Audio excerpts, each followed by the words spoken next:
Hi friends, welcome back to Samtanu creations. Friends, ನಾನು ಹಾಕ್ತಾ ಇರೋ ಡಿಸೈನಿಗೆ 6 ದಾರ ತಗೊಂಡಿದ್ದೀನಿ. ಹಾಗೆ ನೀಡಲ್ ನಂಬರ್ 10 ತಗೊಂಡಿರೋದು. ಸ್ಟಾರ್ಟಿಂಗಲ್ಲಿ ಲಾಕ್ ಮಾಡ್ಕೊಳ್ಳೋಣ. ಬ್ಯಾಕ್ ಸೈಡ್ ಇರೋ ಥ್ರೆಡ್ನ ಫ್ರಂಟಿಗೆ ಎಳ್ಕೊಂಡು ನಾನಿಲ್ಲಿ ಸಿಂಗಲ್ ಕ್ರೋಶದಲ್ಲಿ ಲಾಕ್ ಮಾಡ್ತಾ ಇದ್ದೀನಿ. ಸ್ಟಾರ್ಟಿಂಗಲ್ಲಿ 1-2 ಸಲ ನಾವು ಸಿಂಗಲ್ ಕ್ರೋಶದಲ್ಲಿ ಲಾಕ್ ಮಾಡ್ಕೋಬೇಕು. ಇವಾಗ 1 ಚೈನ್ 2 ಚೈನ್ ಈ ರೀತಿ 2 ಚೈನ್ನ ತಗೊಂಡು ಸೂಜಿ ಮೇಲೆ 2 ಸಲ ದಾರ ತಗೊಂಡು ಒಂದು ತ್ರಿಬಲ್ ಕ್ರೋಶನ ತಗೋಬೇಕು. ನೋಡಿ, ಈ ರೀತಿ ನೀಡಲ್ನ ಇಟ್ಟು ಅಲ್ಲಿಂದ ನಾವೊಂದು ತ್ರಿಬಲ್ ಕ್ರೋಶನ ತಗೊಳ್ಳುವಂಥದ್ದು. 2ರಲ್ಲಿ 1 ಮಾಡ್ಕೋಬೇಕು, ಮತ್ತೆ 2ರಲ್ಲಿ 1 ಮಾಡ್ಕೋಬೇಕು, ಮತ್ತೆ 2ರಲ್ಲಿ 1 ಮಾಡ್ಕೋಬೇಕು. ಈ ರೀತಿ ಒಂದು ತ್ರಿಬಲ್ ಕ್ರೋಶ ತಗೊಂಡ್ವಲ್ಲ, ಪಕ್ಕದಲ್ಲಿ ಇನ್ನೊಂದು ತ್ರಿಬಲ್ ಕ್ರೋಶ. ಅಲ್ಲಿ ಏನು ಫಸ್ಟ್ ಒಂದು ತ್ರಿಬಲ್ ಕ್ರೋಶ ತಗೊಂಡಿರ್ತೀವಿ, ಅದ್ರ ಪಕ್ಕನೇ ಇನ್ನೊಂದು ತ್ರಿಬಲ್ ಕ್ರೋಶ. ನೋಡಿ, ಈ ಥರ 2 ತ್ರಿಬಲ್ ಕ್ರೋಶಗಳನ್ನು ಪಕ್ಕದಲ್ಲೇ ತಗೋಬೇಕು. ಇವಾಗ ಥ್ರೆಡ್ನ ಎಳ್ಕೊಂಡು ಒಂದು ಬೀಡ್ಸ್ನ ಇನ್ಸರ್ಟ್ ಮಾಡ್ತಾ ಇದ್ದೀನಿ. ಈ ರೀತಿ ಬೀಡ್ಸ್ ಆದರೆ ಡಿಸೈನ್ ತುಂಬ ಚೆನ್ನಾಗಿ ಕಾಣಿಸುತ್ತೆ. ಎಲ್ಲ ಥ್ರೆಡ್ನು ಸೇರಿಸಿ ಬೀಡ್ಸ್ನ ಇನ್ಸರ್ಟ್ ಮಾಡ್ತಾ ಇದ್ದೀನಿ. ಬೀಡ್ಸ್ ಇನ್ಸರ್ಟ್ ಆದಮೇಲೆ 1 ಸಲ ಬೀಡ್ ಲಾಕ್ ಮಾಡ್ಕೋಬೇಕು. ಈಗ ಸೂಜಿ ಮೇಲೆ 2 ಸಲ ದಾರ ತಗೊಂಡು ಇಲ್ಲೇನು 2 ತ್ರಿಬಲ್ ಕ್ರೋಶ ತಗೊಂಡಿರ್ತೀವಿ ಅದನ್ನು ಸೇರಿಸಿ ನಾವು ಮತ್ತೆ ತ್ರಿಬಲ್ ಕ್ರೋಶನೇ ತಗೋಬೇಕು. 2ರಲ್ಲಿ 1, 2ರಲ್ಲಿ 1, ಮತ್ತೆ 2ರಲ್ಲಿ 1. ಈ ತ್ರಿಬಲ್ ಕ್ರೋಶನ ಬೇಸ್ ಲೈನ್ ಥರ ಮಾಡಿಕೊಂಡು ಎಷ್ಟು ತ್ರಿಬಲ್ ಕ್ರೋಶ ಹಿಡಿಯುತ್ತೆ ನೋಡಿ, ಅಷ್ಟು ತ್ರಿಬಲ್ ಕ್ರೋಶನ ನಾವಿಲ್ಲಿ ಮಾಡ್ಕೋಬೇಕಾಗತ್ತೆ. 2 ತ್ರಿಬಲ್ ಕ್ರೋಶನ ಸೇರಿಸಿ ನಾವಿಲ್ಲಿ ಮತ್ತೆ ತ್ರಿಬಲ್ ಕ್ರೋಶನ ಹಾಕ್ತಾ ಹೋಗಬೇಕು.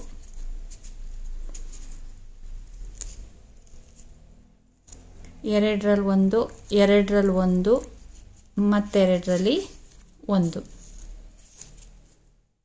ನೀಟಾಗಿ ಎಲ್ಲ ಥ್ರೆಡ್ನು ಸೇರಿಸ್ಕೊಂಡು ನಾವು ತ್ರಿಬಲ್ ಕ್ರೋಶನ ಹಾಕ್ಕೋಬೇಕು.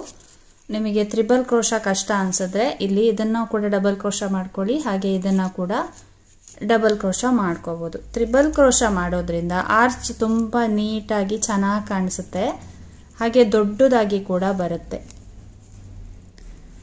ಡಬಲ್ ಕ್ರೋಶ ಹಾಕಿದ್ರೆ ಸೈಜ್ ಸ್ವಲ್ಪ ಚಿಕ್ಕದಾಗುತ್ತೆ, ಅಷ್ಟೇ ಡಿಫ್ರೆನ್ಸು. ನೋಡಿ ಎಷ್ಟು ಚೆನ್ನಾಗಿ ಬಂದಿದೆ ಡಿಸೈನು. ಇದೇ ಥರ ನಾವು ಆ ತ್ರಿಬಲ್ ಕ್ರೋಶನ ಬೇಸ್ ಲೈನ್ ಥರ ಮಾಡಿಕೊಂಡು ಅದಕ್ಕೇನೆ ತ್ರಿಬಲ್ ಕ್ರೋಶಗಳನ್ನು ತಗೊಳ್ತಾ ಹೋಗಬೇಕು. ಎಷ್ಟು ಹಿಡಿಯುತ್ತೆ ನೋಡಿ ಅಷ್ಟು ತ್ರಿಬಲ್ ಕ್ರೋಶನ ನಾವು ಮಾಡ್ಕೋಬೇಕಾಗತ್ತೆ. ಫ್ರೆಂಡ್ಸ್, ನೋಡಿ ನಾನಿಲ್ಲಿ 7 ತ್ರಿಬಲ್ ಕ್ರೋಶಗಳನ್ನು ತಗೊಂಡಿದ್ದೀನಿ. ಈ ಬೀಡ್ಸ್ ಇನ್ಸರ್ಟ್ ಆದಮೇಲೆ 7 ತ್ರಿಬಲ್ ಕ್ರೋಶಗಳನ್ನು ತಗೊಂಡಿದ್ದೀನಿ. ಇವಾಗ ಇದನ್ನು ಕರೆಕ್ಟಾಗಿ ಎಲ್ಲಿಗೆ ಬರುತ್ತೆ ನೋಡಿಕೊಂಡು ಅಲ್ಲಿಗೇನೆ ಸಿಂಗಲ್ ಕ್ರೋಶದಲ್ಲಿ ಲಾಕ್ ಮಾಡ್ಕೋಬೇಕು. ನೋಡಿ, ಈ ಥರ ನಿಮಗೇನಾದರೂ ಒಂದು ಆರ್ಚ್ ಆದಮೇಲೆ ಕುಚ್ಚಬೇಕು ಅಂತ ಹೇಳಿದ್ರೆ 4 ಚೈನ್ನ ತಗೊಂಡು ಕುಚ್ಚನ್ನ ಕಟ್ಕೋಬೋದು. ಇಲ್ಲ ಡಿಸೈನ್ ಇದೇ ಥರ ಬೇಕು ಅಂದರೆ ಇಲ್ಲಿ ಲಾಕ್ ಮಾಡಿ ಆದಮೇಲೆ 2 ಚೈನ್ನ ತಗೊಳ್ಳಿ. ಸೂಜಿ ಮೇಲೆ 2 ಸಲ ದಾರ ತಗೊಂಡು ಈ ರೀತಿ ಸ್ಲ್ಯಾಂಟಿಂಗ್ ಟೈಪಲ್ಲಿ ನೀಡಲ್ನ ಇಟ್ಟು ಅಲ್ಲಿಂದ ಒಂದು ತ್ರಿಬಲ್ ಕ್ರೋಶನ ತಗೋಬೇಕು.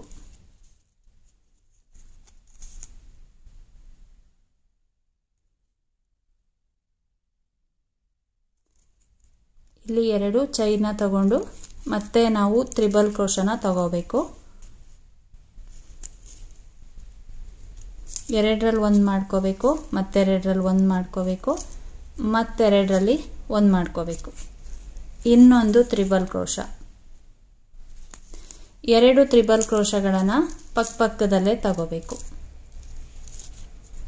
2 ತ್ರಿಬಲ್ ಕ್ರೋಶ ಆದಮೇಲೆ ಥ್ರೆಡ್ನ ಎಳ್ಕೊಂಡು ನಾವಿಲ್ಲಿ ಬೀಡ್ಸ್ನ ಇನ್ಸರ್ಟ್ ಮಾಡ್ಕೊಳ್ಳೋದು. ತುಂಬಾ ಈಸಿಯಾಗಿ ಒಂದೇ ಸ್ಟೆಪ್ಪಲ್ಲಿ ಹಾಕುವಂಥ ಡಿಸೈನ್ ಇದು. ಈ ರೀತಿ ಬೀಡ್ಸ್ ಆದರೆ ಡಿಸೈನಿಗೆ ತುಂಬಾ ಚೆನ್ನಾಗಿ ಸೂಟ್ ಆಗುತ್ತೆ. ಬೀಡ್ಸ್ ಇನ್ಸರ್ಟ್ ಆದಮೇಲೆ ಬೀಡ್ ಲಾಕ್ ಮಾಡಿಕೊಂಡು ಸೂಜಿ ಮೇಲೆ 2 ಸಲ ದಾರ ತಗೊಂಡು ಈ 2 ತ್ರಿಬಲ್ ಕ್ರೋಶನ ಸೇರಿಸಿ ನಾವು ತ್ರಿಬಲ್ ಕ್ರೋಶಗಳನ್ನು ಹಾಕ್ತಾ ಹೋಗಬೇಕು. 2ರಲ್ಲಿ 1, 2ರಲ್ಲಿ 1, ಮತ್ತೆ 2ರಲ್ಲಿ 1. ಸೂಜಿ ಮೇಲೆ 2 ಸಲ ದಾರ ತಗೊಂಡು ಮತ್ತೆ ತ್ರಿಬಲ್ ಕ್ರೋಶ. ಇದೇ ಥರ ನಾವು ಟೋಟಲ್ ಆಗಿ 7 ತ್ರಿಬಲ್ ಕ್ರೋಶಗಳನ್ನು ಮಾಡ್ಕೋಬೇಕು. ಫ್ರೆಂಡ್ಸ್, ನೋಡಿ ಆರ್ಚ್ ಕಂಪ್ಲೀಟ್ ಆದಮೇಲೆ ಕರೆಕ್ಟಾಗಿ ಅದು ಎಲ್ಲಿಗೆ ಬರುತ್ತೆ ನೋಡಿಕೊಂಡು ಅಲ್ಲಿಗೇನೆ ಲಾಕ್ ಮಾಡ್ಕೋಬೇಕು. ಸ್ಲ್ಯಾಂಟಿಂಗ್ ಆರ್ಚ್ಗಳನ್ನು ನಾವು ತುಂಬಾ ಈಸಿಯಾಗಿ ಮಾಡ್ಕೋಬೋದು, ಆದರೆ ಇದು ತುಂಬಾ ಡಿಫ್ರೆಂಟಾಗಿ ಬರುತ್ತೆ, ತುಂಬ ಚೆನ್ನಾಗಿ ಕಾಣಿಸುತ್ತೆ, ಹಾಗೆ ನೀಟ್ ಫಿನಿಶಿಂಗ್ ಬರುತ್ತೆ. ಟ್ರೈ ಮಾಡಿ ನೋಡಿ. ತ್ರಿಬಲ್ ಕ್ರೋಶಾ ತಗೊಂಡು ಮಾಡೋದ್ರಿಂದ ತುಂಬ ಡಿಫ್ರೆಂಟ್ ಆಗಿ ಚೆನ್ನಾಗಿ ಕಾಣಿಸುತ್ತೆ ಡಿಸೈನು.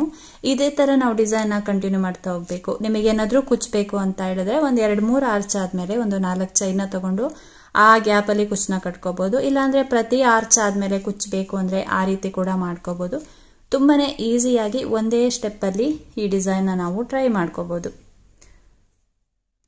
ಫ್ರೆಂಡ್ಸ್ ನೋಡಿ, ಡಿಸೈನ್ ಕಂಪ್ಲೀಟ್ ಆದಮೇಲೆ ಈ ರೀತಿಯಾಗಿ ಕಾಣಿಸುತ್ತೆ. ತುಂಬಾ ಚೆನ್ನಾಗಿ ಬರುತ್ತೆ ಡಿಸೈನು, ಈಸಿಯಾಗಿ ಆಗ್ತಾ ಹೋಗ್ಬೋದು. ಒಂದು ಬಾರ್ಡರ್ ಡಿಸೈನ್ ಥರ ಕಾಣಿಸುತ್ತೆ. ನೀವು ಇದೇ ಥರ ಹಾಕ್ತೀರಾ ಅಂದರೆ ಕುಚ್ಚಬೇಕು ಅಂದರೆ ಕುಚ್ಚು ಕೂಡ ಕಟ್ಕೋಬೋದು. ಲಾಸ್ಟಲ್ಲಿ ಈ ರೀತಿ ಲಾಕ್ ಮಾಡಿ ಆದಮೇಲೆ 1-2 ಇಲ್ಲ 3 ಚೈನ್ನ ಹಾಕಿ ಥ್ರೆಡ್ನ ಕಟ್ ಮಾಡ್ಕೋಬೇಕು.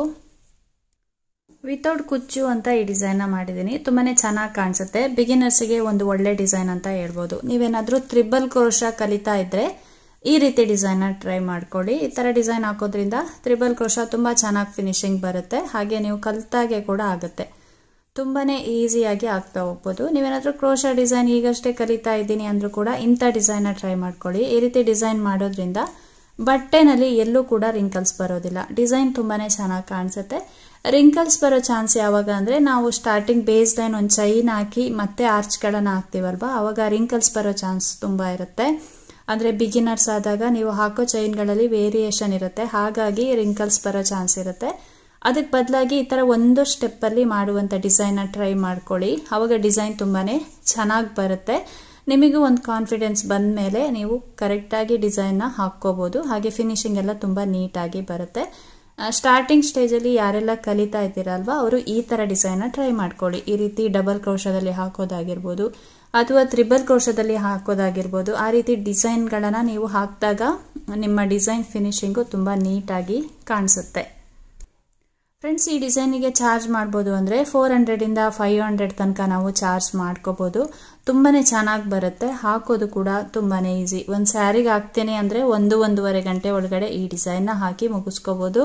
ಅರ್ಜೆಂಟಾಗಿ ಒಂದು ಸ್ಯಾರಿಗೆ ಡಿಸೈನ್ ಮಾಡಬೇಕು ಅಂದರೆ ಈ ರೀತಿ ಡಿಸೈನ್ನ ಟ್ರೈ ಮಾಡ್ಕೊಳ್ಳಿ. ಫ್ರೆಂಡ್ಸ್, ಇವತ್ತಿನ ಈ ಡಿಸೈನ್ ನಿಮಗೇನಾದರೂ ಇಷ್ಟ ಆಗಿದ್ರೆ ಒಂದು ಲೈಕ್ ಮಾಡಿ, ಶೇರ್ ಮಾಡಿ, ಕಮೆಂಟ್ಸ್ ಮಾಡಿ, ಹಾಗೆ ಸಬ್ಸ್ಕ್ರೈಬ್ ಮಾಡಿಕೊಂಡು ವಿಡಿಯೋನ ನೋಡಿ ಸಪೋರ್ಟ್ ಮಾಡಿ friends. Thank you. Thanks for watching. Thank you.